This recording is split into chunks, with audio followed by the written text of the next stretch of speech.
Have you ever wanted to prove your faith more? Well, our church is made up of 4 marks, which you as a teenager are part of to be closer to God. You are part of one holy Catholic Apostolic Church.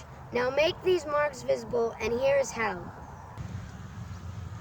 Catholic. This means worldwide. Our church started small, and you are part of what is now made up of millions. This includes all people, no matter who you are. If you are from Rome, Africa, Australia, or even here in Kearney, Maryland at St. Isaac Jogues.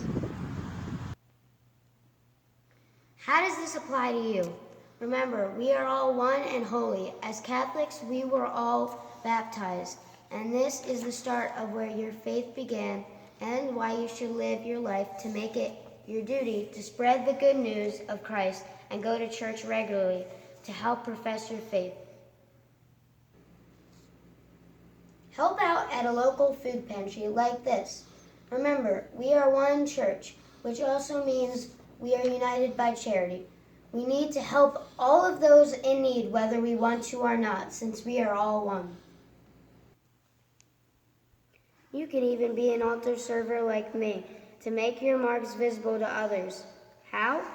Because this shows being holy, Catholic, and apostolic.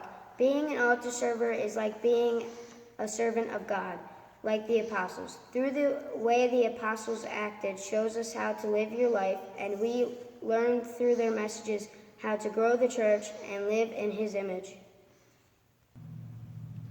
Even the saints like those we see statues of all around the church, like St. Isaac Jogues, or the way our Virgin Mother Mary lived her life, shows you how to act. Another way to make the marks visible is by going to a place like this, the confessional booth. This is another sacrament that makes us one church.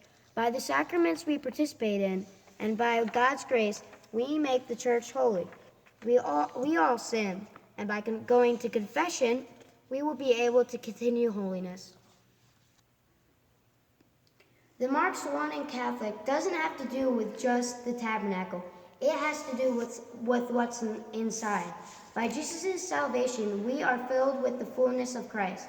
So, receive the sacrament of Eucharist as much as you can and be one with Christ, just as we all receive the same body of Christ. And maybe, if you make the 4 marks and your faith visible in your life, then perhaps one day, you too can become a priest.